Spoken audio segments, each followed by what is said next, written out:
My name is Catherine Walsh, and I'm 28 years old. 3 months ago, I was standing in what used to be my childhood bedroom, watching strangers hang their clothes in my closet while my sister Madison counted cash from the security deposit they'd just handed her. The room where I'd spent countless nights studying for my nursing degree, where I'd recovered from double shifts at the hospital, where I'd planned my future, was now generating income for everyone except me. What happened next changed everything about my relationship with my family and taught me that sometimes the people who betray you the most are the ones who give you the greatest motivation to succeed. I'd love to know which corner of the globe you're watching from. And if this story speaks to you, make sure to subscribe. Tomorrow's video is one you absolutely can't miss. Before I explain how I went from being displaced in my own home to owning the entire property, let me take you back to where this all began. I was born into what most people would consider a typical middle-class family in the suburbs of Denver, Colorado. Our house on Maple Street was nothing extraordinary, a modest 2-story colonial with 4 bedrooms, 2.5 baths, and a small backyard where our golden retriever, Benny, used to chase squirrels. But to me, it was everything. It was stability, comfort, and the foundation of every important memory I had. My parents, Robert and Linda Walsh, worked hard to maintain our lifestyle. Dad was a mechanic who owned a small auto repair shop downtown, and Mom taught 3rd grade at the local elementary school. They weren't wealthy, but they provided for us kids with love, discipline, and the kind of values that made you believe hard work would always pay off. We had family dinners every Sunday, took camping trips to the Rocky Mountains each summer, and celebrated every birthday and holiday with traditions that made our house feel like a home. Madison, my younger sister, by 3 years, was always the golden child. While I was practical and focused, she was charismatic and artistic. She could walk into any room and immediately become the center of attention with her bright smile and animated storytelling. Where I chose predictable paths like studying hard and following rules, Madison chose adventure. She painted murals on her bedroom walls, convinced our parents to let her take expensive art classes, and somehow always managed to charm her way out of trouble when her spontaneous decisions went wrong. Growing up, our parents made it clear that the house would eventually belong to both of us equally. Dad would often joke during family gatherings that Madison and I would probably fight over who got which room when we inherited the place, but he always said it with a smile that suggested he was confident we'd figure it out fairly.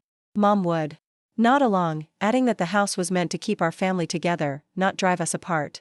These conversations happened so frequently that I never questioned the arrangement. The house was ours, Madison's and mine, and that was simply a fact of life. When I graduated high school, I made a decision that would define the next decade of my life. While most of my classmates were heading off to 4-year universities in different states, I chose to attend the local community college for my nursing prerequisites.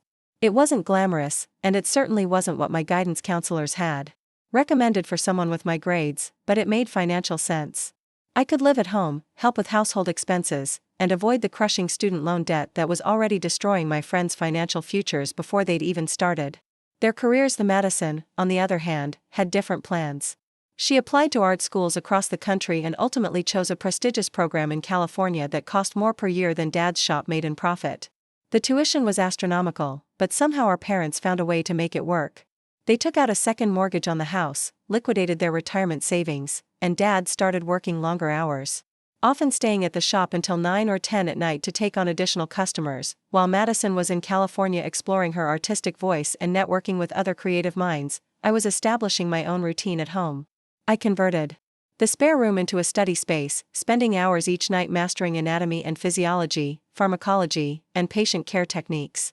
The community college program was rigorous, and I was determined to graduate with the highest possible GPA to ensure my acceptance into the best nursing programs available. During this time, I also started working part-time at a local medical clinic as a receptionist. The job didn't pay much, but it gave me valuable exposure to the healthcare environment and helped me understand the administrative side of patient care. More importantly, it allowed me to contribute to our household finances.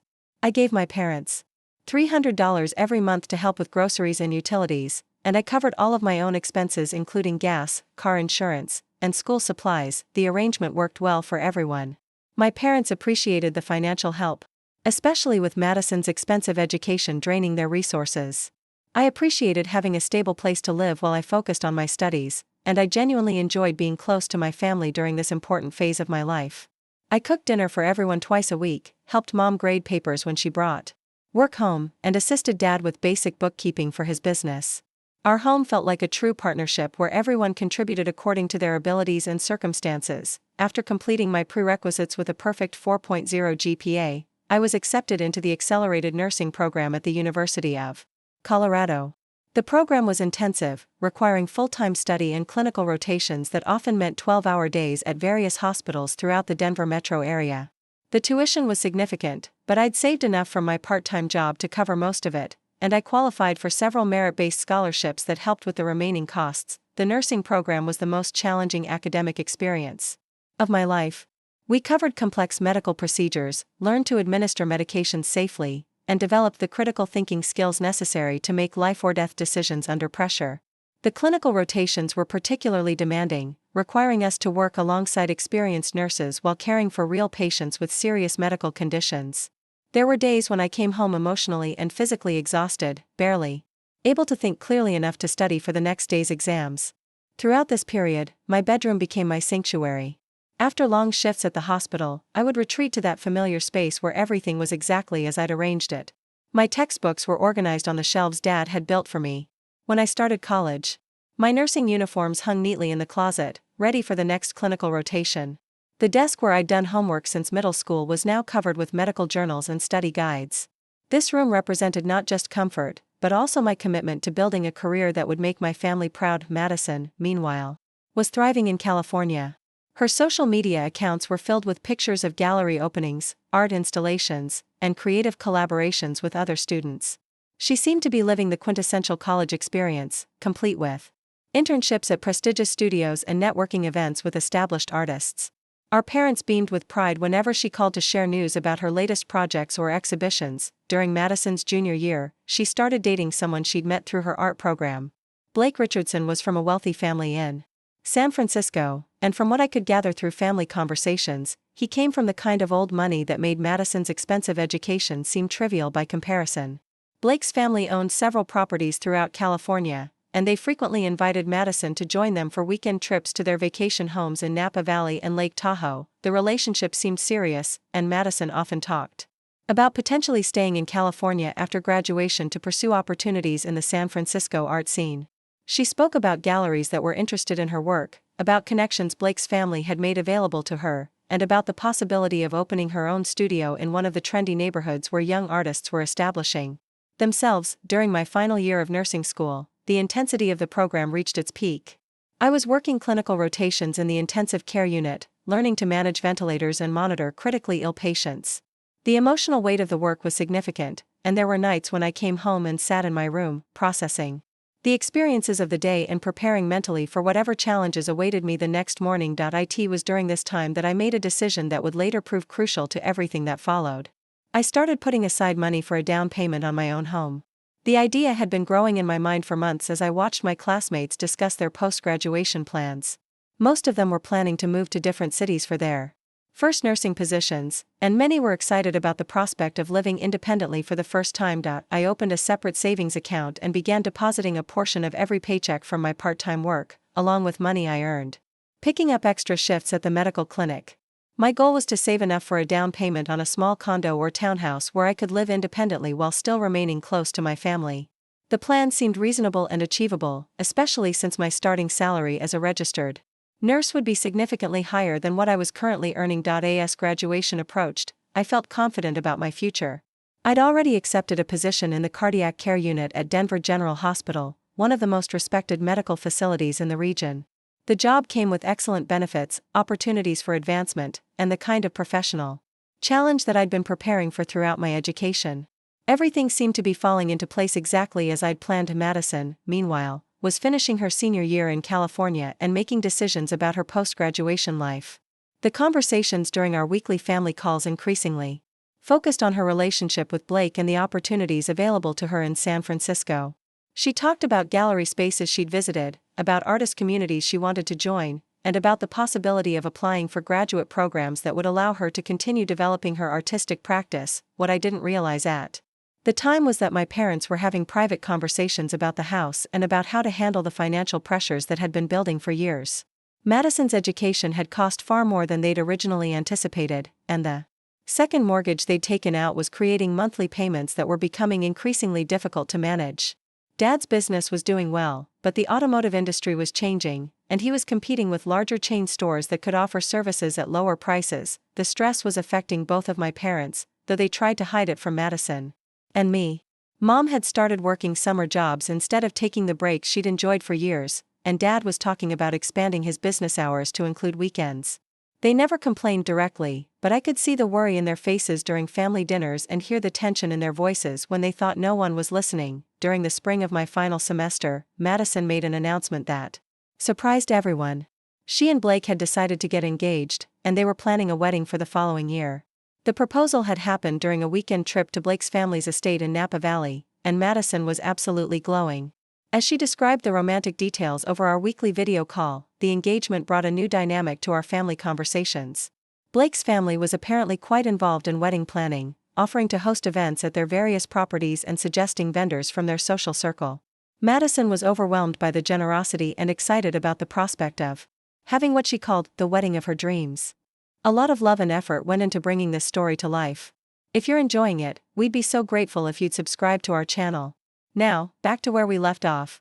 However, as the details of the wedding plans became clearer, it became obvious that the celebration would require a significant financial contribution from our parents.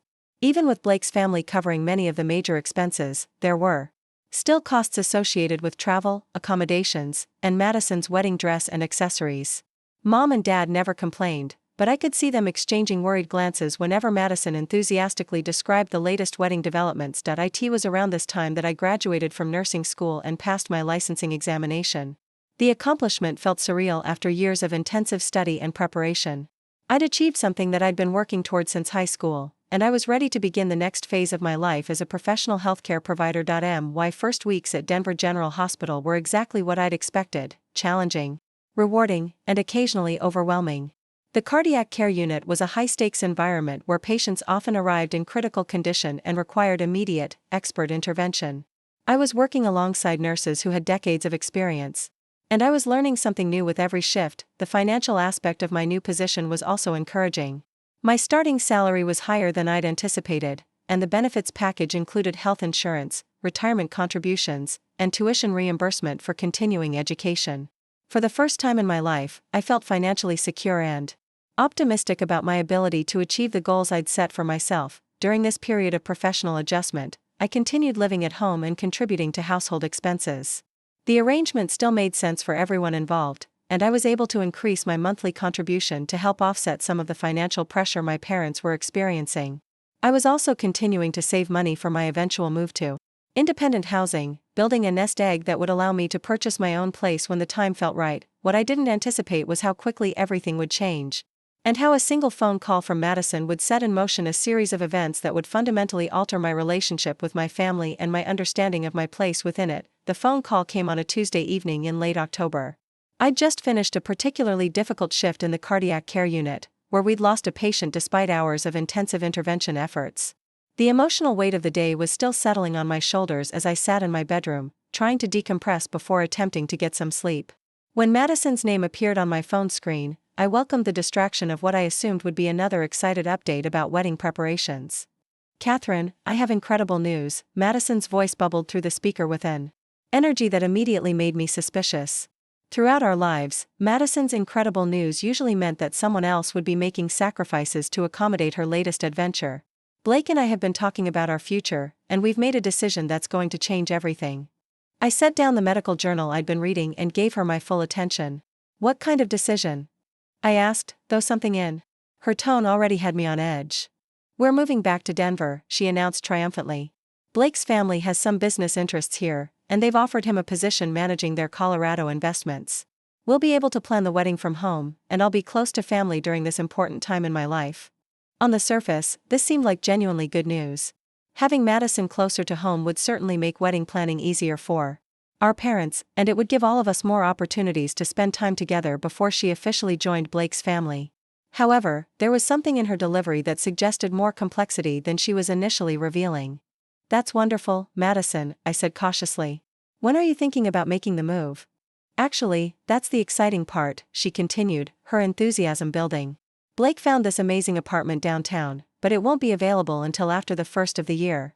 So we were hoping we could stay at home for a few months while we get settled and finish planning the wedding. The request seemed reasonable enough. Our house had plenty of space, and Madison's old room had remained largely unchanged since she'd left for college. It would be tight with Blake staying there as well, but families make accommodations for each other during transitional periods. What I couldn't have anticipated was the bombshell that came next. The thing is, Madison's voice took on a slightly different tone. Blake is used to having his own space for his work. He's got all this equipment for managing his family's investment portfolio, and he needs a quiet environment where he can take calls with clients on the West Coast. My old room is right next to Mom and Dad's, and you know how thin those walls are. A cold feeling started spreading through my chest as I began to understand where this conversation was heading. Madison, what exactly are you asking? Well, your room is at the end of the hall, and it's much larger than mine. It would be perfect for Blake to set up his office space, and we could use my old room for sleeping. It would just be temporary. Just until we find our own place after the wedding. I sat in stunned silence for several seconds, trying to process what I'd just heard. My sister was asking me to give up my bedroom, the space where I'd lived for over a decade, where I studied for nursing school, where I recovered from exhausting hospital shifts, so that her fiancé could have a convenient home office. Madison, this is my room, I said slowly, trying to keep my voice steady. I live here. I pay rent to Mom and Dad every month. I've been contributing to this household financially while you were in California. Oh, come on, Catherine, Madison's tone shifted to the dismissive voice she used whenever she thought I was being unreasonably difficult. It's not like you own the house. We're all family here. Besides, you're hardly ever home anyway with your work schedule. Blake really needs a space where he can focus on his career. The casual way she dismissed my concerns was like a slap across the face. Madison, I work 12-hour shifts and then come home to study for continuing education requirements. This room isn't just where I sleep, it's where I do everything that isn't work-related. My entire life is set up here. Look, I get that change is hard, she said with a patronizing patience that made my blood pressure rise, but this is really important for Blake and me. We're trying to build a life together, and we need family support right now. Can't you just use the basement for a few months? It's got that pull-out couch, and you could set up a little study area down there. The basement. She was suggesting that I, a licensed registered nurse who paid rent and contributed to household expenses, should move into the unfinished basement so that her fiancé could have my room as an office. The audacity of the request was breathtaking, but what hurt even more was the assumption that my needs were automatically less important than theirs. I'm not moving to the basement, Madison, I said firmly. If Blake needs office space, he can rent an actual office or use the dining room during business hours. My bedroom is off limits. God, Catherine, why do you have to be so selfish about this? Madison's voice took on the whining quality she'd perfected as a child whenever she didn't get her way immediately. This is supposed to be a happy time for our family. Blake and I are starting our life together, and all you can think about is your precious bedroom. Am I being selfish? I couldn't keep the incredulity out of my voice. Madison, I've been living in this house and paying my share of expenses while you were in California spending Mom and Dad's retirement money on art school. Now you want to come back and displace me in my own home for the convenience of someone who's never even lived here. Blake is going to be part of this family, Madison shot back. And honestly, Catherine, you're 28 years old. Maybe it's time you got your own place instead of living with Mom and Dad like you're still in high school. The suggestion that I was somehow immature for living at home while contributing financially and maintaining close family relationships was particularly galling coming from someone who was asking to move back in with her fiancé. But rather than escalate the argument further, I decided to end the conversation before I said something I might regret. I need to think about this, Madison, I said. And I need to talk to Mom and Dad about what kind of arrangements they're comfortable with. Actually, Madison's voice took on a strangely confident tone. I already talked to them about it. They think it's a great solution for everyone. The revelation that Madison had already discussed this with our parents without including me in the conversation felt like another betrayal. When did you talk to them? Yesterday. I called them right after Blake and I made the decision to move back. They're really excited about having us home for a while, and they agreed that your room would be the best option for Blake's office needs. I ended the call without saying goodbye, my hands shaking with anger and disbelief.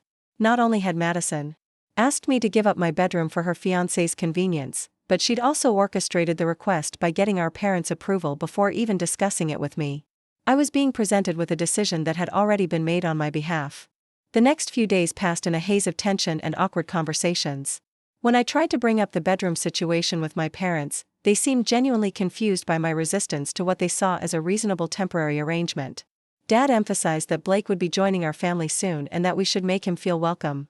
Mom pointed out that Madison hadn't been home for extended periods in years, and they were looking forward to having her close by during the wedding planning process. What became increasingly clear was that my parents viewed my objections as petty selfishness rather than legitimate concerns about my living situation and personal space.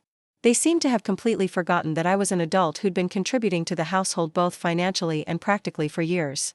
In their minds, I was still their daughter living in their house, and they could rearrange the sleeping arrangements however they saw fit. The most painful part of these conversations was the gradual realization that my parents didn't see my financial contributions as creating any kind of tenant rights or expectations of stability. Despite the fact that I'd been paying them several $100s monthly for years, they still viewed me as a dependent child whose needs could be subordinated to family convenience. When I pointed out that I'd been saving money to eventually buy my own place, Dad suggested that Madison's return might be the perfect motivation for me to accelerate those plans. "Maybe this is a sign that it's time for you to take that next step toward independence," he said with the kind of misplaced encouragement that made it clear he didn't understand how hurtful his words were. Madison and Blake arrived on a Friday afternoon in November, their car loaded with suitcases and boxes of Blake's professional equipment. I watched from my bedroom window as they unloaded what seemed like an endless stream of belongings, including a large desk, multiple computer monitors, and several pieces of electronic equipment I couldn't identify. Blake turned out to be exactly what I'd expected based on Madison's descriptions. He was tall, well-dressed, and carried himself with the confident ease of someone who'd never had to worry about money or question whether his needs would be accommodated. When Madison introduced us, he offered a firm handshake and a smile that didn't quite reach his eyes.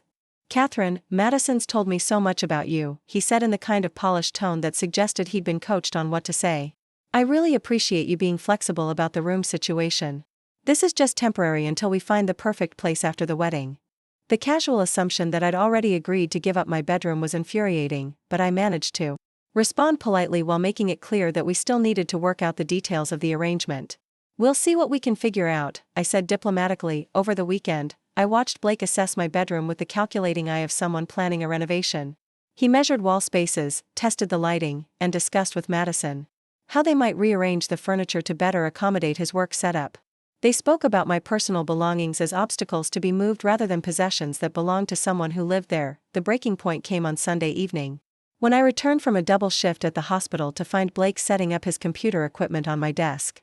My nursing textbooks had been moved to a box on the floor, and my personal items had been pushed into a corner to make room for his monitors and keyboard.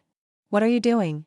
I asked, my exhaustion making it difficult to control my tone. Blake looked up with mild surprise, as if he hadn't expected me to object to finding a stranger reorganizing my personal space. "Oh, hey Catherine. Madison said it would be okay if I started getting my workspace set up. I've got some important calls with West Coast clients tomorrow morning, and I need to make sure everything's working properly." "Madison said it would be okay?" I repeated, my voice rising with each word. "This is my room, Blake. These are my things. You can't just move in here without discussing it with me first." Madison appeared in the doorway, clearly having heard the tension in our voices. "Catherine, what's the problem?" "Blake just needs to get organized for work tomorrow. You're not even using the desk right now." "I'm not using the desk because I just worked a 16-hour shift and I'm exhausted," I snapped. "But this is still my room, and these are still my belongings. You can't just decide that Blake can take over my space without even asking me." "God, Catherine, you're being so dramatic about this," Madison said with an exasperated sigh. "It's just a desk. Blake will only be using it during business hours." "It's not just a desk, Madison. It's my entire living space. And business hours for West Coast clients means he'll be working here until 9 or 10 at night, which is exactly when I need to be studying or trying to decompress from work." Blake, clearly uncomfortable with the family conflict, tried to play peacemaker. "Look, Catherine, I don't want to cause problems. Maybe we can work out some kind of schedule where I use the space during certain hours and you have it to yourself at other times." The suggestion that I should schedule access to my own bedroom was so absurd that I couldn't even formulate a response. Instead, I grabbed a few essential items and headed for the guest bathroom to shower and change clothes. When I returned, Blake had continued setting up his equipment, and Madison was helping him arrange cables and power cords. That night, I slept on the pull-out couch in the basement, surrounded by boxes of Christmas decorations and old furniture that my parents hadn't used in years. The space was cold, damp, and smelled faintly of mildew. As I lay there staring at the exposed ceiling joists, I realized that my family had effectively evicted me from my own home without even acknowledging that they were doing it. The next morning, I woke up with a stiff neck and a determination to resolve the situation immediately. I found my parents in the kitchen drinking coffee and reading the newspaper, acting as if nothing unusual had happened. "We need to talk about the bedroom situation," I said without preamble. Dad looked up from his paper with mild irritation. "Catherine, we've already discussed this. Madison and Blake need the space, and it's only temporary." "Dad, I've been paying rent for this room for years. I have a right to live in the space I'm paying for." "You're not paying rent," Mom corrected. "You contribute to household expenses, which we appreciate, but that doesn't give you ownership rights to any particular room." The distinction felt meaningless to me, but it apparently mattered greatly to my parents.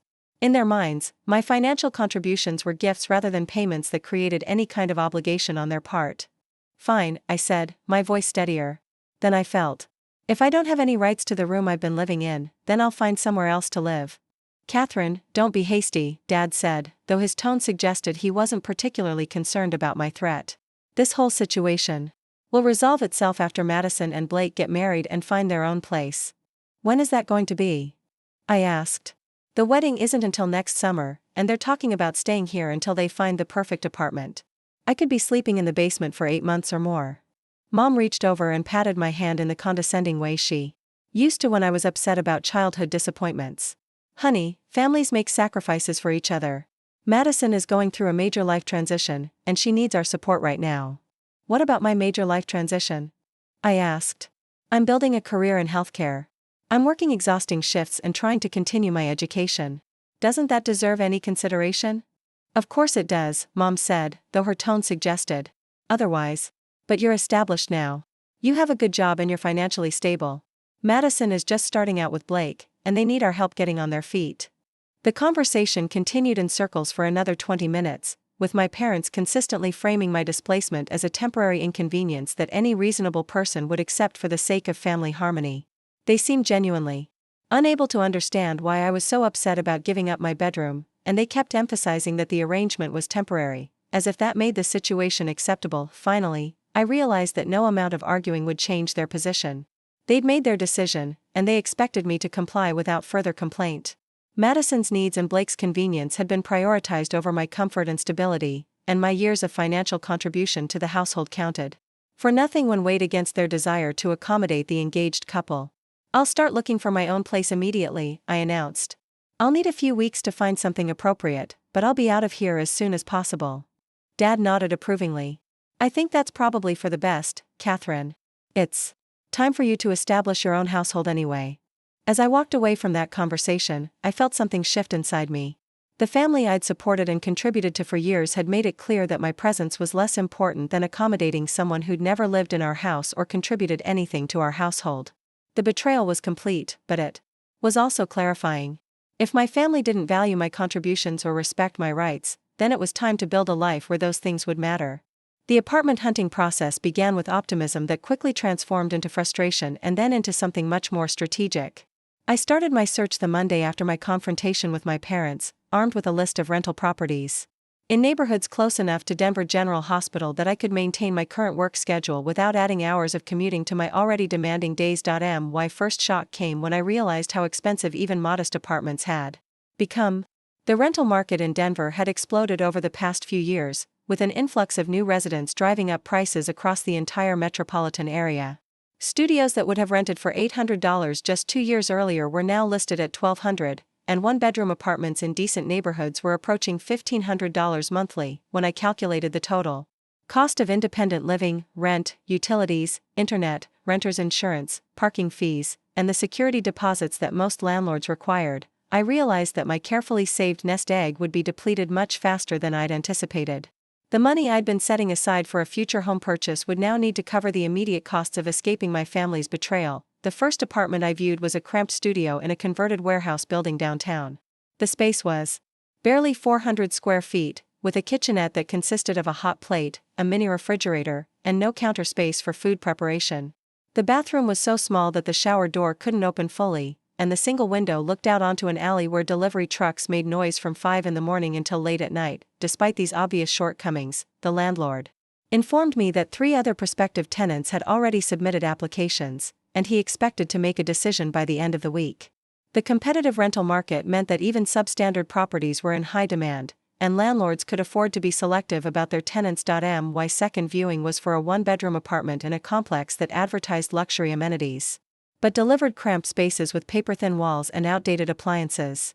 The bedroom was large enough for a queen-sized bed but little else, and the living area was dominated by a sliding glass door that opened onto a balcony overlooking the parking lot.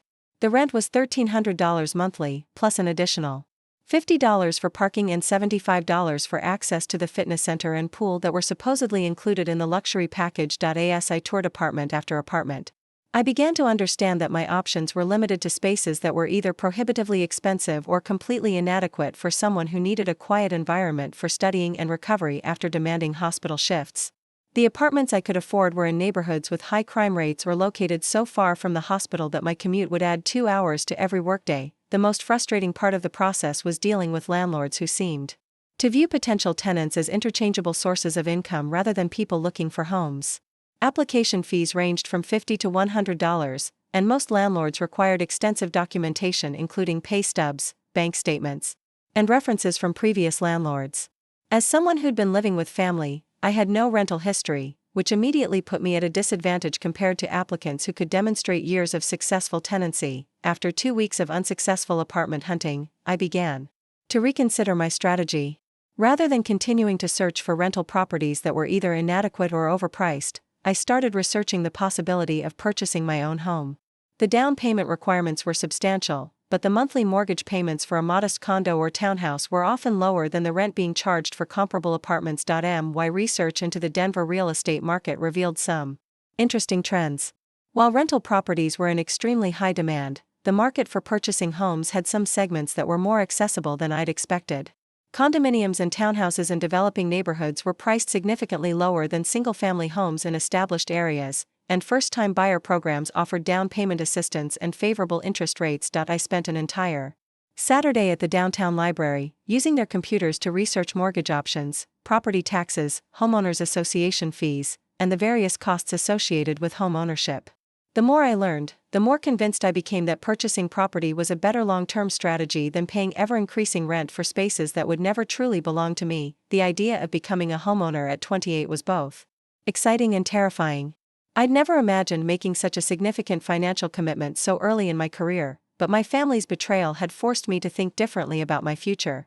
If I was going to be displaced from the home I'd contributed to for years, then I needed to create a living situation where my investment would build equity rather than simply covering someone else's mortgage. During this period of research and soul-searching, life at my parents' house became increasingly uncomfortable. Blake had fully established himself in my former bedroom, complete with multiple computer monitors, a professional lighting setup for video conferences, and file cabinets containing what appeared to be extensive financial documents. He worked long hours, often taking calls late into the evening with clients in different time zones. Madison seemed oblivious to the disruption their presence was causing throughout the house. She'd taken over the kitchen most afternoons to experiment with recipes she'd found online, leaving dishes and ingredients scattered across every available surface.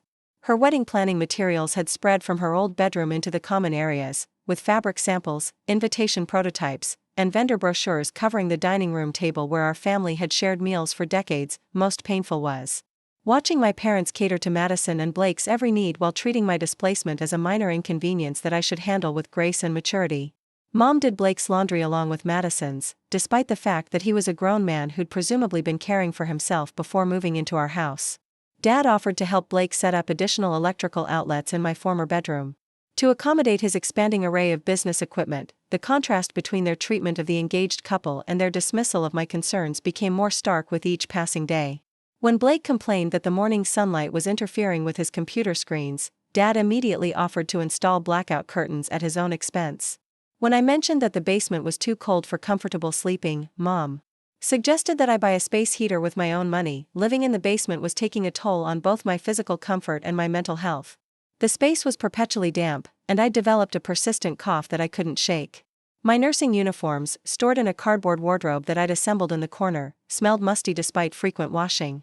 The pull-out couch that served as my bed was uncomfortable and left me waking up with back pain that affected my performance during long hospital shifts. More troubling was the impact on my professional development. The basement had no proper desk space, which made it difficult to complete the continuing education requirements that were essential for maintaining my nursing license. I'd been forced to spread my study materials across the ping-pong table that dominated one corner of the room, but the surface was uneven and poorly lit, making concentration nearly impossible. The isolation was equally challenging. My former bedroom had been my refuge after difficult days at the hospital, a space where I could process the emotional challenges of caring for critically ill patients. The basement felt like a storage area rather than a living space, and I found myself staying at work longer or visiting the hospital library just to avoid spending time in the cold, unwelcoming environment that had become my home. 3 weeks into my housing search, I had a conversation that changed everything. Dr. Jennifer Martinez, the head of our cardiac care unit, noticed that I seemed distracted during our team meeting and asked if everything was all right. Dr. Martinez had been my mentor throughout my first year at Denver General, and she'd become someone I trusted with both professional and personal concerns. When I explained my living situation and my frustration with the rental market, Dr. Martinez shared information that I hadn't considered. Her husband, Carlos, was a real estate agent who specialized in working with healthcare professionals. Many hospitals, including Denver General, had partnerships with local banks to offer special mortgage programs for medical staff, with reduced down payment requirements and favorable interest rates. "Catherine, you're thinking about this all wrong," Dr. Martinez told me during our coffee break. "Instead of throwing money away on rent, you should be building equity. With your income and employment stability, you'd qualify for several first-time buyer programs that could get you into a home with as little as 3% down." The conversation was a revelation. I'd been so focused on finding rental properties that would allow me to escape my family's house that I hadn't seriously considered the possibility of immediately becoming a homeowner. Dr. Martinez offered to introduce me to her husband, and we scheduled a meeting for the following weekend. Carlos Martinez turned out to be exactly the kind of real estate professional I needed. He understood the demanding schedules of healthcare workers and was experienced in helping young professionals navigate the home buying process. During our first meeting, he reviewed my financial situation and confirmed that I would qualify for several mortgage programs designed specifically for essential workers. "The key is finding the right property in the right neighborhood," Carlos explained as we discussed my needs and preferences. "You want something that will appreciate in value, but you also need to consider your daily quality of life. Long commutes to the hospital will wear you down, and you need a space where you can rest and recover between shifts." We spent the afternoon looking at properties in neighborhoods I'd never seriously considered. Carlos showed me condominiums in converted industrial buildings, townhouses in planned communities, and even a few small single-family homes in areas that were experiencing early stages of gentrification. The property that caught my attention was a 2-bedroom townhouse in a development that had been built just 5 years earlier. The location was ideal, only 15 minutes from the hospital. During non-peak hours, with easy access to shopping, restaurants, and the light rail system that connected to downtown Denver. The interior was modern and efficient, with an open floor plan that maximized the available space. What made the property particularly appealing was the monthly cost comparison. The mortgage payment, including property taxes and homeowners insurance, would be only slightly higher than the rent I'd been prepared to pay for a mediocre apartment. The difference was that every payment would build equity rather than simply covering someone else's investment. The townhouse also offered something that no rental property could provide: complete control over my living environment. I could paint the walls any color I wanted, install proper lighting for studying, and create a home office space that would support my professional development. After months of feeling powerless in my family's house, the prospect of having absolute authority over my own space was incredibly appealing. Carlos walked me through the financial projections, explaining how property appreciation and mortgage principal reduction would build wealth over time. "In 5 years," he said, "you could have $30,000 to $40,000 in equity, depending on market conditions. That's money you'll never see from rent payments." But the most compelling argument for homeownership came from an unexpected source. During our final walkthrough of the townhouse, Carlos mentioned that the development was part of a larger planned community that was attracting young professionals from the medical district. "Several nurses and doctors have already purchased units here," he said. "You'd be part of a community of people who understand the demands of healthcare work." The idea of living among colleagues who shared similar schedules and challenges was appealing, but it also sparked a different kind of thinking. If healthcare professionals were investing in this area, and if the development was designed to attract residents with stable, high-income careers, then the property values were likely to appreciate significantly over the next few years. That evening, I called Carlos to discuss making an offer on the townhouse. As we talked through the details, purchase price, down payment, closing costs, and timeline, I realized that I wasn't just solving my immediate housing problem. I was making a strategic financial decision that could provide long-term security and independence. The offer process moved quickly. The sellers accepted my initial bid, contingent on mortgage approval and a satisfactory home inspection. Within a week, I'd completed the loan application and scheduled the various inspections and appraisals required for closing. During this whirlwind of paperwork and appointments, I maintained complete secrecy about my plans. My family assumed that I was still searching for rental apartments, and I allowed them to maintain that assumption.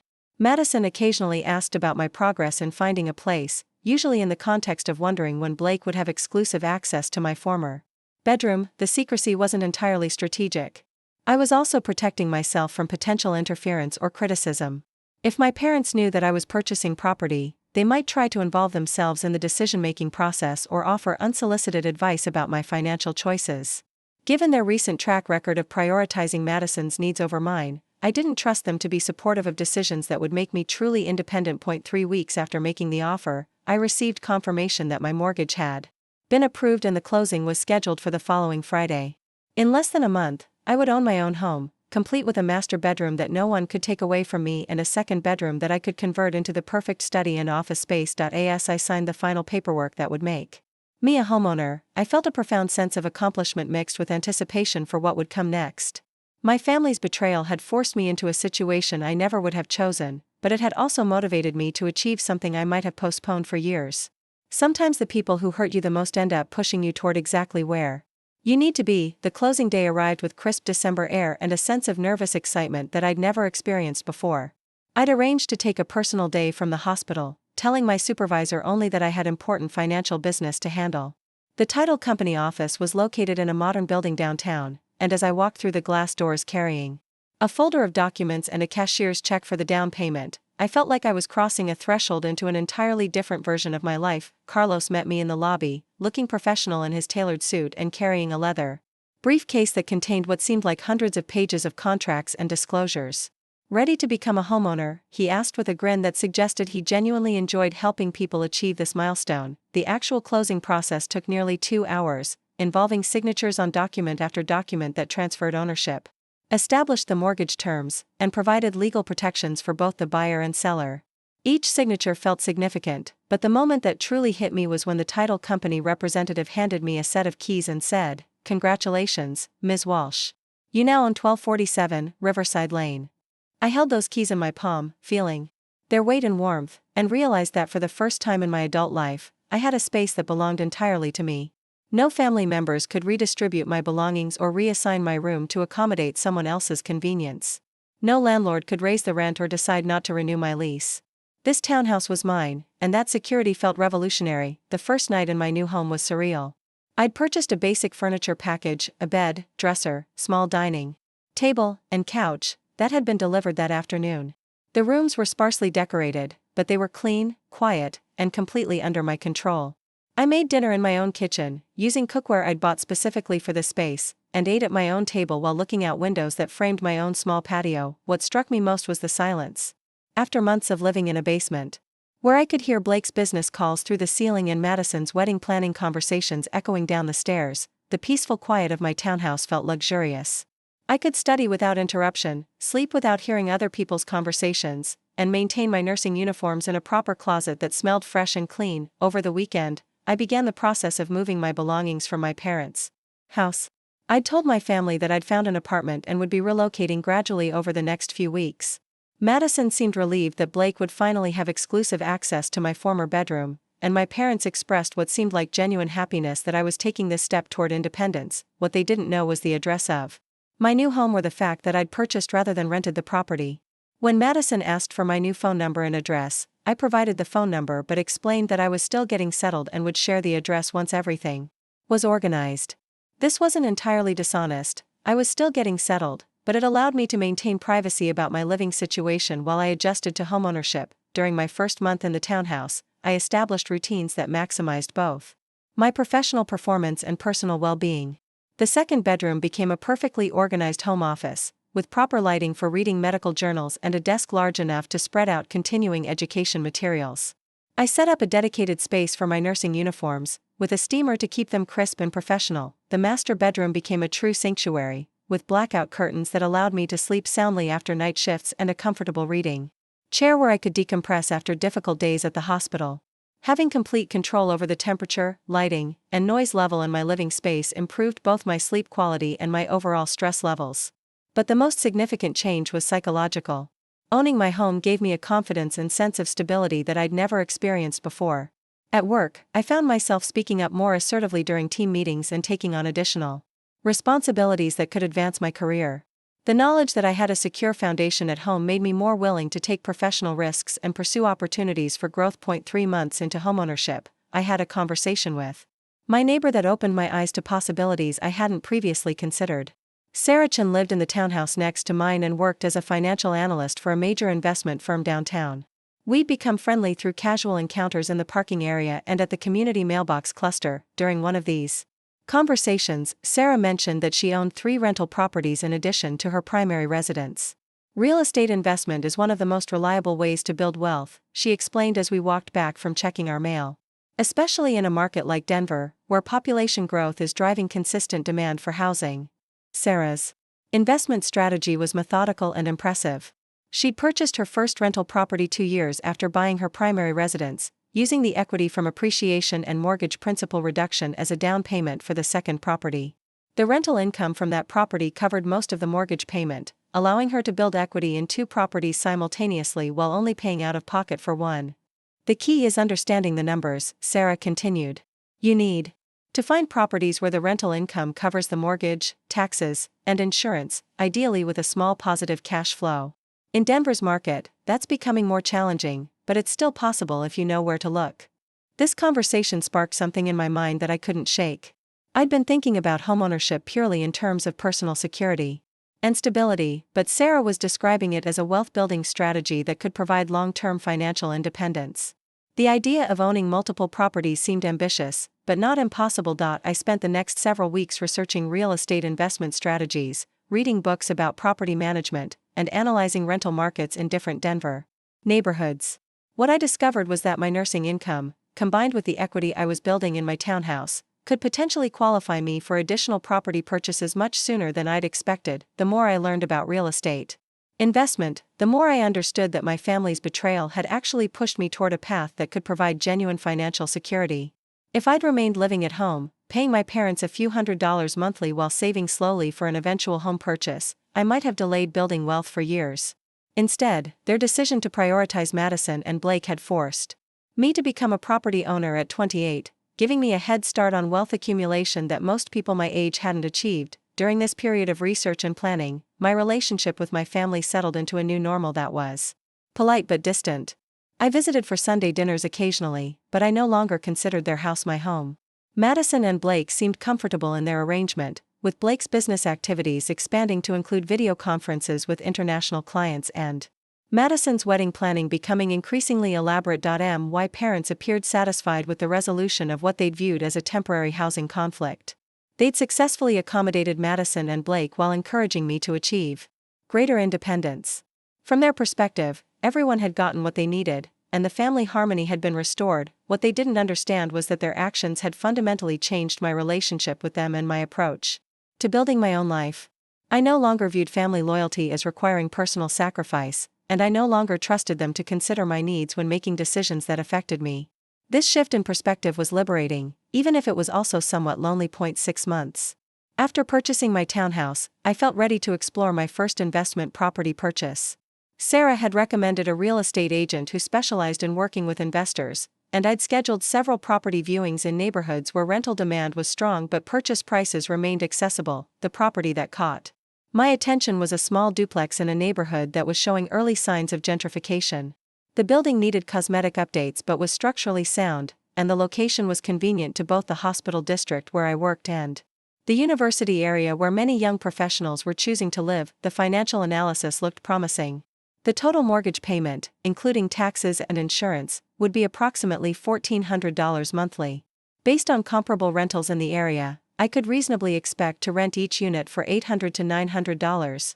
Providing positive cash flow while building equity in a second property. The down payment requirement was substantial, 20% for an investment property, but I'd been saving aggressively since purchasing my townhouse, and the equity appreciation in my primary residence provided additional borrowing capacity.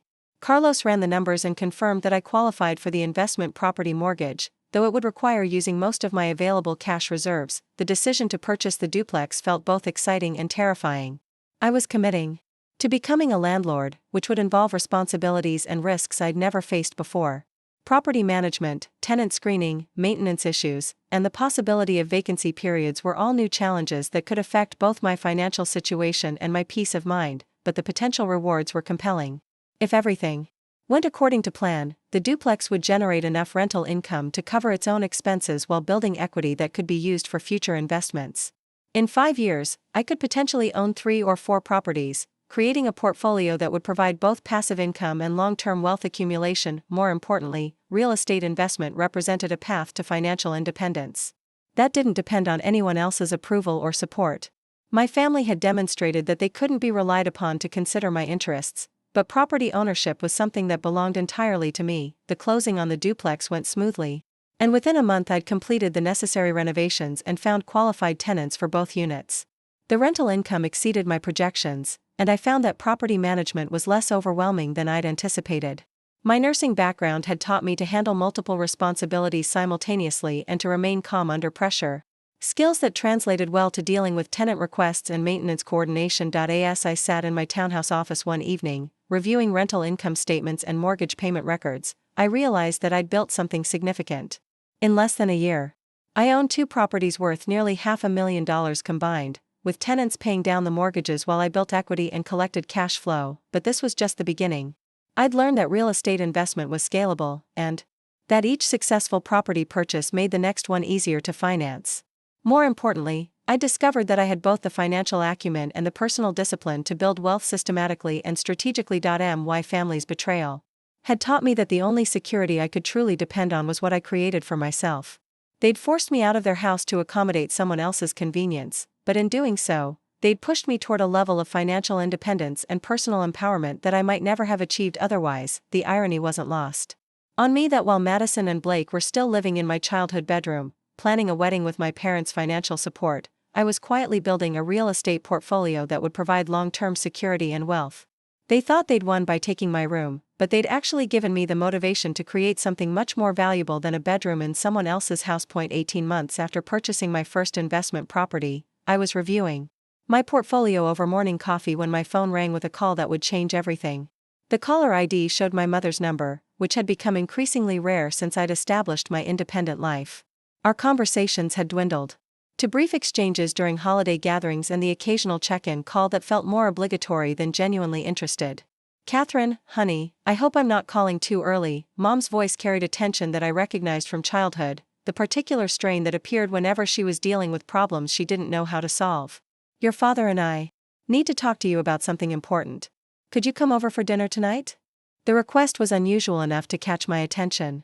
My parents rarely invited me for impromptu meals, and when they did, it was typically for celebrations or family announcements. The serious tone in Mom's voice suggested that whatever they wanted to discuss was neither celebratory nor routine. "Is everything okay?" I asked, though I suspected the answer was more complicated than a simple yes or no. "We'd rather discuss it in person," Mom replied, which was essentially confirmation that everything was not okay. "Maybe around 6? I'll make your favorite pot roast." The offer of my favorite meal felt like emotional bribery, a signal that whatever conversation awaited me would require significant persuasion. But curiosity overcame my reluctance to spend an evening in the house that no longer felt like home, and I agreed to join them for dinner. That afternoon, I drove through the familiar neighborhood where I'd grown up, noting changes that had occurred since I'd moved out. Several houses had been renovated with modern facades, property values were clearly rising, and the area was attracting younger families who were drawn to the established trees and well-maintained infrastructure. As I pulled into the driveway of my childhood home, I observed details that I'd never noticed when I lived there. The roof needed repair, with several shingles missing and gutters that were pulling away from the house. The exterior paint was fading, and the landscaping looked tired and overgrown.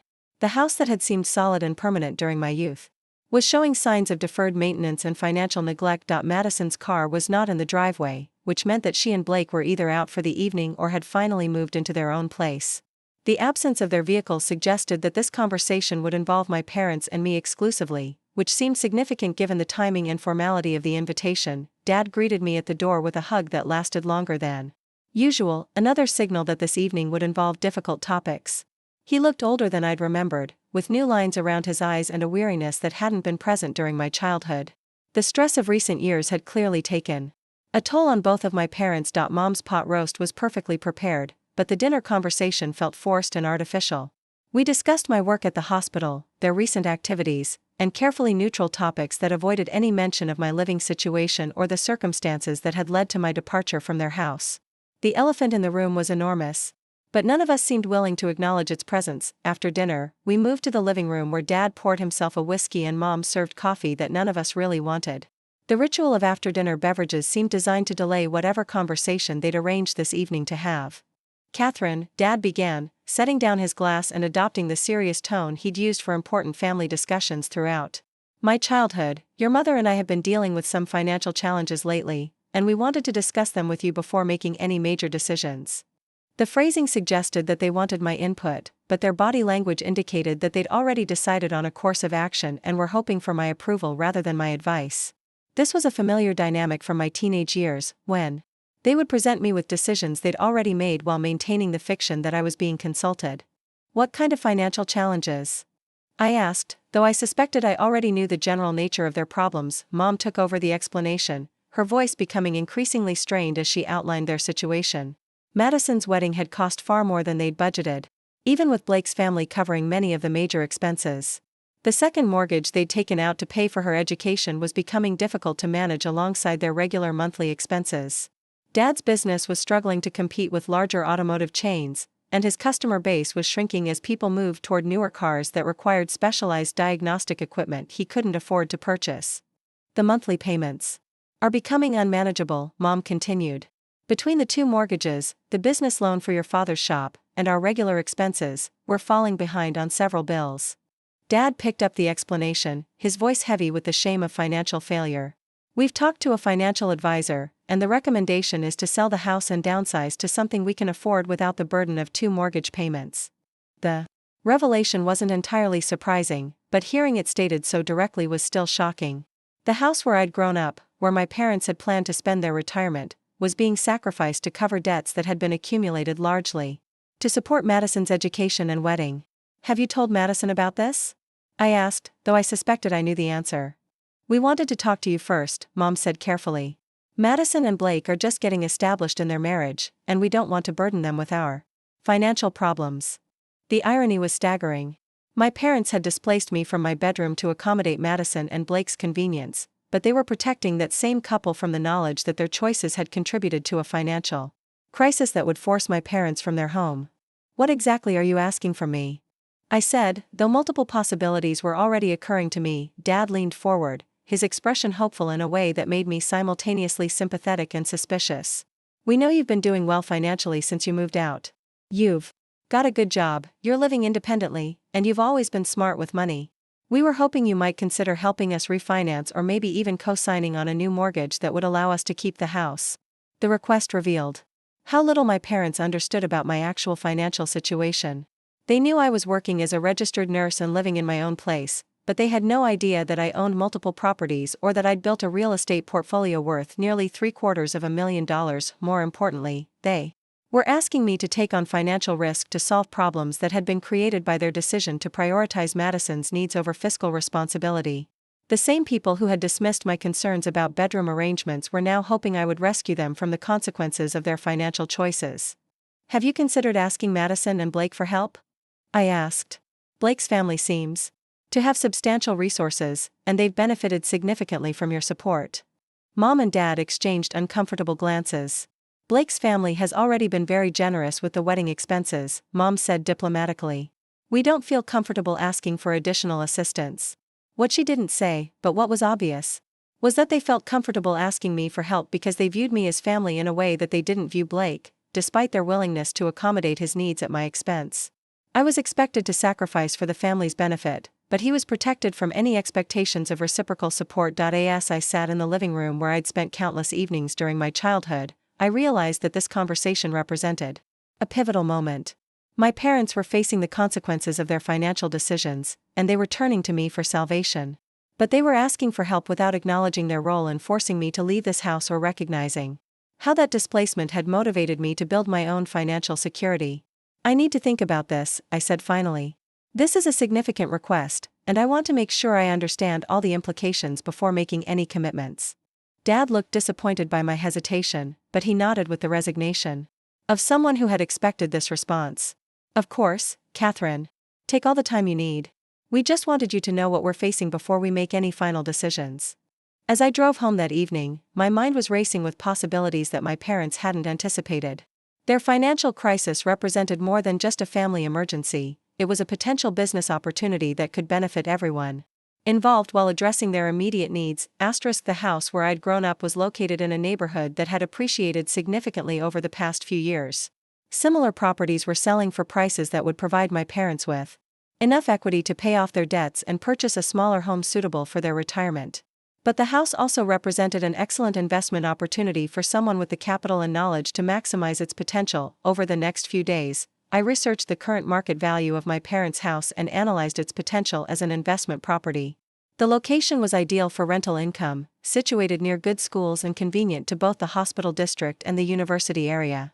The house itself, while needing updates, was structurally sound and could be renovated to attract high-quality tenants. More intriguingly, the property was large enough to be converted into a duplex with separate entrances and utilities.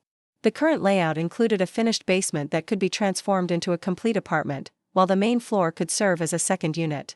This configuration would maximize rental income while taking advantage of the strong demand for housing in the neighborhood. The numbers were compelling. Based on my analysis, I could purchase the house from my parents at a price that would solve their financial problems while providing me with an investment that would generate substantial monthly cash flow.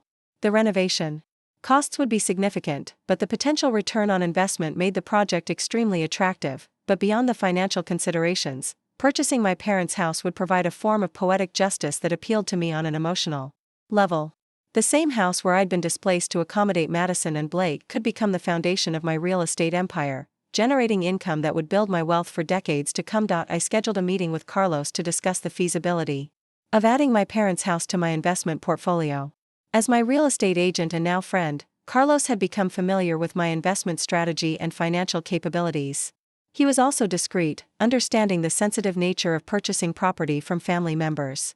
This could be an excellent opportunity, Carlos said after reviewing the property details and financial projections. The location is perfect for rental income, and the conversion potential makes it even more attractive. But you need to be prepared for the emotional complexity of becoming your parents' landlord, even temporarily. His warning was well taken. Purchasing the house would mean that my parents would essentially be selling their home to their daughter, which could create family dynamics that would be difficult to navigate. But it would also mean that they could remain in the neighborhood they loved while downsizing to something more financially manageable. As I considered the proposal I would present to my parents, I realized that their financial crisis had given me an opportunity to demonstrate the success I'd achieved since leaving their house. They had no idea that their daughter had become a real estate investor with the capital and knowledge to solve their problems while advancing her own financial goals. The conversation about their house would reveal the true extent of what I'd accomplished since they displaced me for Madison's convenience. They would learn that their decision to prioritize her needs over mine had motivated me to build something far more substantial than they'd ever imagined. But first, I needed to develop a proposal that would address their immediate needs while protecting my own interests. The purchase would need to be structured as a legitimate business transaction, with proper documentation and fair market pricing. I wouldn't take advantage of their desperation, but I also wouldn't sacrifice my financial position to rescue them from problems they'd created. The irony was perfect. The house where I'd been told I had no rights and no claim was about to become my property, generating income and building wealth for my future. Madison and Blake had won the battle for my bedroom, but I was about to win something much more valuable: ownership of the entire house where that bedroom was located. 2 weeks after my parents' dinner revelation, I called to arrange another meeting. This time, I was the one requesting their time, and I had a proposal that would change everything about our family dynamic. I'd spent those 14 days conducting thorough market research, consulting with contractors about renovation costs, and working with Carlos to structure an offer that would be both fair and financially beneficial for everyone involved. "I've been thinking about your situation," I told Mom when she answered the phone, "and I'd like to discuss a potential solution. Would you and Dad be available for dinner this Saturday? I'd like to cook for you this time." The surprise in her voice was evident. Since moving out, I'd never invited my parents to visit my home. They knew I lived somewhere in the Denver area, but they'd never seen my townhouse or understood the life I'd built for myself. The invitation to dinner at my place would be their first glimpse into my post-displacement reality. Of course, honey, Mom replied, her curiosity clearly piqued. Should we bring anything? And could you text us your address? Saturday evening arrived with the kind of crisp autumn air that made Denver's mountains visible in crystal clear detail.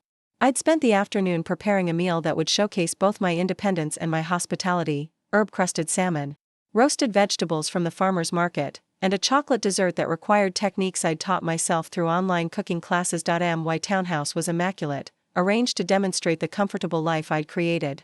Fresh flowers adorned the dining table, which was set with dishes I'd purchased specifically for entertaining. The living room showcased carefully chosen furniture and artwork that reflected both good taste and financial stability.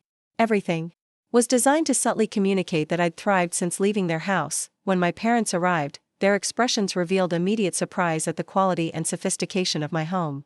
Dad walked through the front door and stopped in the entryway, taking in the open floor plan and modern fixtures with obvious amazement. "Catherine, this is beautiful," Mom said, her voice carrying a note of wonder that suggested she'd been expecting something far more modest. "You've really created something special here." I gave them a tour of the townhouse, watching their faces as they absorbed details that contradicted whatever assumptions they'd made about my living situation. The master bedroom with its walk-in closet and ensuite bathroom. The home office, with its professional setup and medical journals organized on custom shelving. The kitchen with high-end appliances and granite countertops that reflected both functionality and style. "How long have you been living here?" Dad asked as we concluded the tour in the living room. "Almost 2 years," I replied, noticing his mental calculation of the timeline. He was realizing that I'd been living in this level of comfort and independence for most of the period since leaving their house, while they'd been imagining me in some modest apartment struggling to make ends meet. During dinner, the conversation was more relaxed than our previous meeting. My parents seemed genuinely impressed with both the meal and the environment, and they began asking questions about my life that demonstrated real interest rather than polite obligation. They wanted to know about my work at the hospital, my hobbies, and how I'd learned to cook so professionally. "I have to ask," Mom said as I served dessert, "how do you afford all this on a nurse's salary? Not that nurses don't make good money, but this seems quite expensive for someone your age." The question provided the perfect opening for the conversation I'd been planning. "Actually, that relates to what I wanted to discuss with you tonight. I've been thinking about your financial situation, and I believe I might be able to help." Dad leaned forward with interest, clearly hoping that I'd decided to co-sign for their refinancing or provide some other form of traditional assistance. "What kind of help are you thinking about?" I stood up and retrieved a folder from the kitchen counter, returning to place it on the dining table between us. "I'd like to make an offer to purchase your house." The silence that followed was profound. Both of my parents stared at me as if I'd spoken in a foreign language, their expressions cycling through confusion, disbelief, and something approaching shock. "Purchase our house?" Mom repeated slowly. "Catherine, I don't understand. How could you possibly afford to buy our house?" "I've become a real estate investor," I explained, opening the folder to reveal property photographs, financial statements, and market analysis reports. "I currently own 3 properties, including this townhouse. I have the capital and financing capability to purchase your house at fair market value, which would provide you with enough equity to pay off your debts and purchase a smaller home suitable for your retirement." Dad picked up the papers, scanning financial documents that showed property values, rental income statements, and mortgage balances that represented a net worth he'd never imagined his daughter could achieve. "Catherine, these numbers, how is this possible? When you asked me to give up my bedroom for Blake's office, you forced me to become independent much sooner than I'd planned," I said, keeping my voice steady and factual. "That displacement motivated me to purchase my own home, which led to learning about real estate investment. Over the past 2 years, I've built a portfolio that provides both passive income and long-term wealth accumulation." Mom was examining photographs of my rental properties with an expression of complete bewilderment. "You own 3 houses?" "3 properties," I corrected. "This townhouse where I live, a duplex that generates rental income, and a small single-family home that I renovated and rent to a family with children. I'm currently looking for a 4th investment property, and your house would fit perfectly into my portfolio strategy." The revelation was clearly overwhelming for both of them.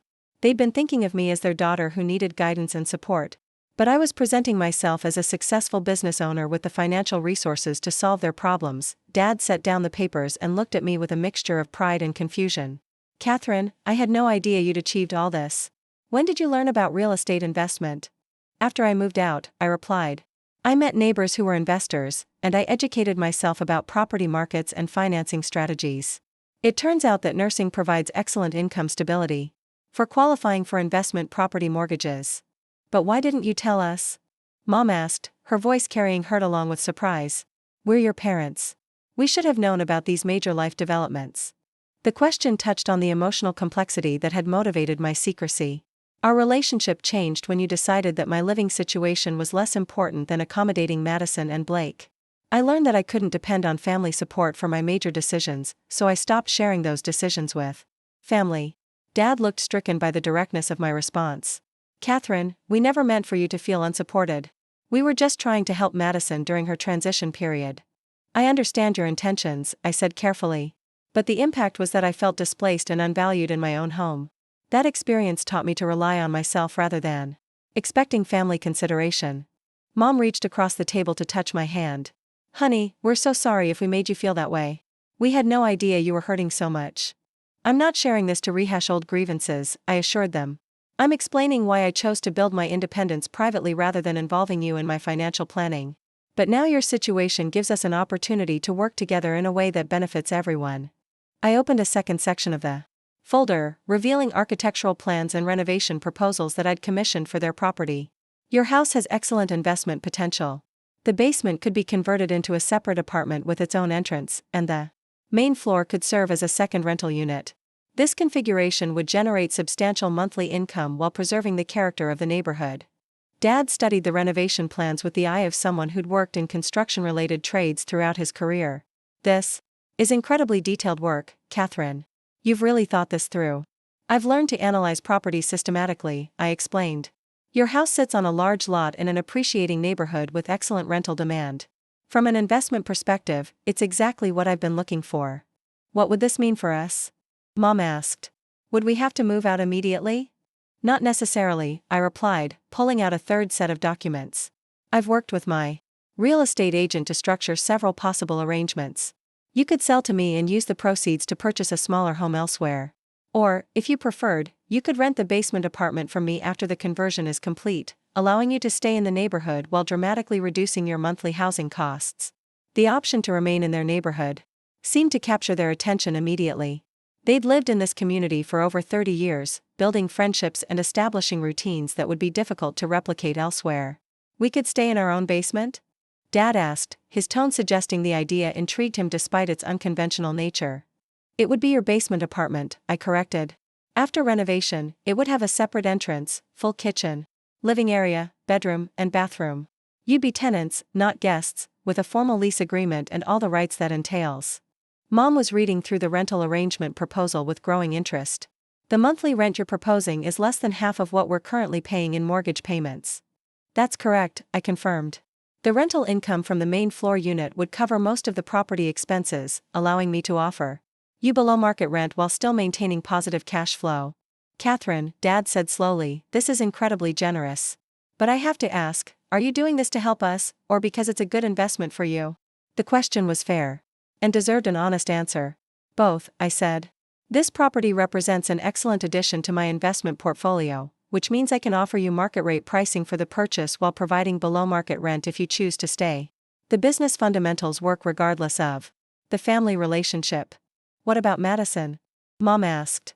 This house was supposed to be inherited by both of you. I'd anticipated this question and had prepared a response that was both diplomatic and firm. Madison chose to build her life with Blake and his family's resources. She's never expressed interest in property investment or real estate ownership. This arrangement allows you to benefit from the house's equity while ensuring it remains in the family through my ownership. The conversation continued for another hour, with my parents asking detailed questions about financing, timelines, and legal procedures. Their initial shock had transformed into genuine interest as they began to understand how the arrangement could solve their financial problems while allowing them to remain in their beloved neighborhood. We need some time to think about this, Dad said finally. It's a generous offer, but it's also a major decision that will affect our retirement planning. Of course, I agreed. Take whatever time you need. I'll leave these documents with you to review, and you can discuss everything with a financial advisor if you'd like. As my parents prepared to leave, Mom hugged me with an intensity that suggested our relationship had shifted during the evening. Catherine, we're so proud of what you've accomplished. I'm sorry we didn't know about your success sooner. You know now, I replied. And that's what matters. After they left, I sat in my living room reviewing the evening's events. My parents had arrived thinking they knew their daughter's capabilities and circumstances, but they discovered that I'd become someone they didn't recognize. The quiet nurse who'd been displaced from her bedroom had transformed into a successful real estate investor with the resources to rescue them from the financial crisis. More importantly, they'd learned that their decision to prioritize Madison's convenience over my stability had motivated me to achieve a level of independence and success that exceeded anything they'd imagined possible. The daughter they'd thought needed their guidance had become someone capable of providing solutions to problems they couldn't solve themselves. The proposal I'd presented wasn't just a business transaction, it was a demonstration of how far I'd come since leaving their house. Whether they accepted my offer or not, they now understood that their betrayal had pushed me toward achievements that would benefit me for the rest of my life, and if they did accept, I would own the house where Madison had taken my bedroom, generating income from the very space where I'd once been displaced. The poetic justice was perfect, even if they didn't fully understand it yet. 2 weeks after my parents' dinner revelation, I called to arrange another meeting. This time, I was the one requesting their time, and I had a proposal that would change everything about our family dynamic. I'd spent those 14 days conducting thorough market research, consulting with contractors about renovation costs, and working with Carlos to structure an offer that would be both fair and financially beneficial for everyone involved. I've been thinking about your situation, I told Mom when she answered the phone, and I'd like to discuss a potential solution. Would you and Dad be available for dinner this Saturday? I'd like to cook for you this time. The surprise in her voice was evident. Since moving out, I'd never invited my parents to visit my home. They knew I lived somewhere in the Denver area, but they'd never seen my townhouse or understood the life I'd built for myself. The invitation to dinner at my place would be their first glimpse into my post-displacement reality. Of course, honey, Mom replied, her curiosity clearly piqued. Should we bring anything? And could you text us your address? Saturday evening arrived with the kind of crisp autumn air that made Denver's mountains visible in crystal clear detail.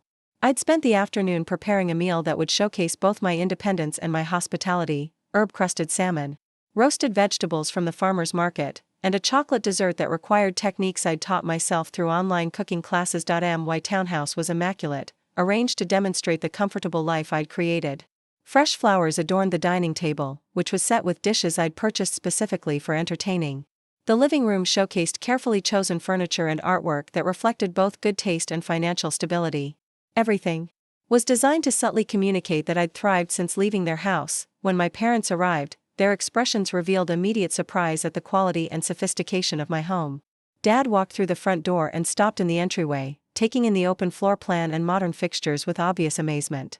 Catherine, this is beautiful, Mom said, her voice carrying a note of wonder that suggested she'd been expecting something far more modest. You've really created something special here. I gave them a tour of the townhouse, watching their faces as they absorbed details that contradicted whatever assumptions they'd made about my living situation.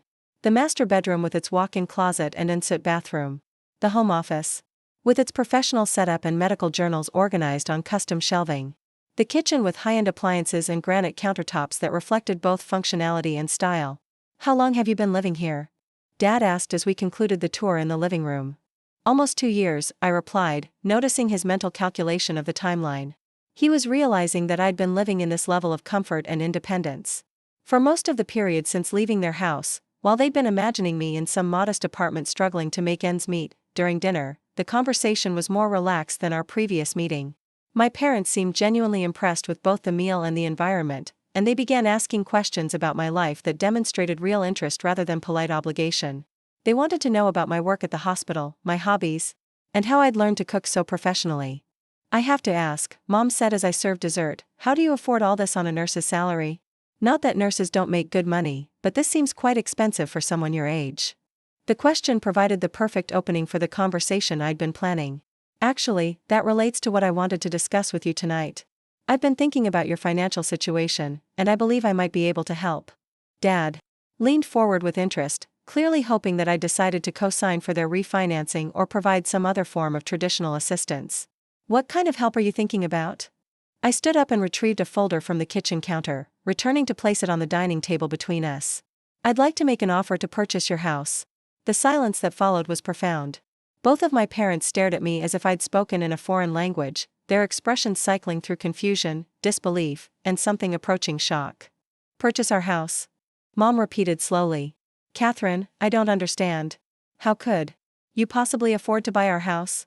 I've become a real estate investor, I explained, opening the folder to reveal property photographs, financial statements, and market analysis reports. I currently own 3 properties, including this townhouse. I have the capital and financing capability to purchase your house at fair market value, which would provide you with enough equity to pay off your debts and purchase a smaller home suitable for your retirement. Dad picked up the papers, scanning financial documents that showed property values, rental income statements, and mortgage balances that represented a net worth he'd never imagined his daughter could achieve. Catherine, these numbers, how is this possible? When you asked me to give up my bedroom for Blake's office, you forced me to become independent much sooner than I'd planned, I said, keeping my voice steady and factual. That displacement motivated me to purchase my own home, which led to learning about real estate investment.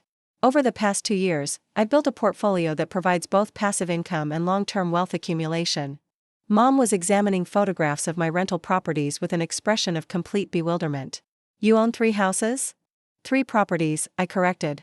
This townhouse where I live, a duplex that generates rental income, and a small single-family home that I renovated and rent to a family with children. I'm currently looking for a 4th investment property, and your house would fit perfectly into my portfolio strategy. The revelation was clearly overwhelming for both of them.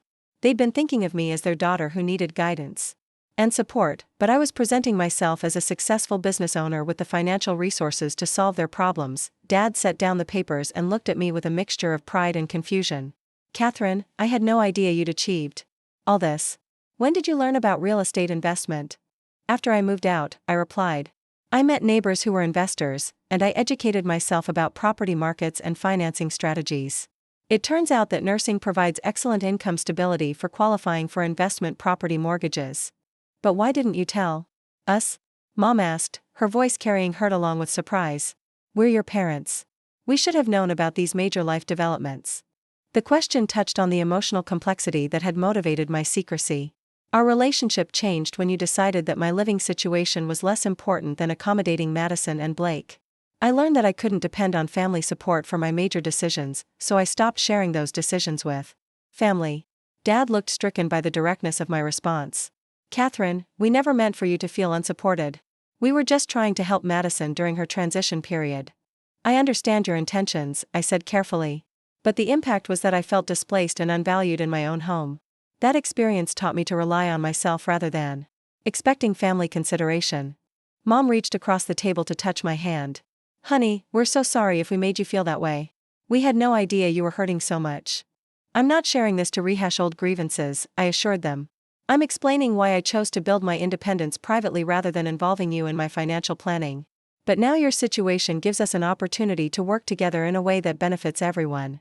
I opened a second section of the folder, revealing architectural plans and renovation proposals that I'd commissioned for their property. Your house has excellent investment potential. The basement could be converted into a separate apartment with its own entrance, and the main floor could serve as a second rental unit. This configuration would generate substantial monthly income while preserving the character of the neighborhood. Dad studied the renovation plans with the eye of someone who'd worked in construction-related trades throughout his career. This is incredibly detailed work, Catherine. You've really thought this through. I've learned to analyze properties systematically, I explained. Your house sits on a large lot in an appreciating neighborhood with excellent rental demand. From an investment perspective, it's exactly what I've been looking for. What would this mean for us? Mom asked. Would we have to move out immediately? Not necessarily, I replied, pulling out a third set of documents. I've worked with my real estate agent to structure several possible arrangements. You could sell to me and use the proceeds to purchase a smaller home elsewhere.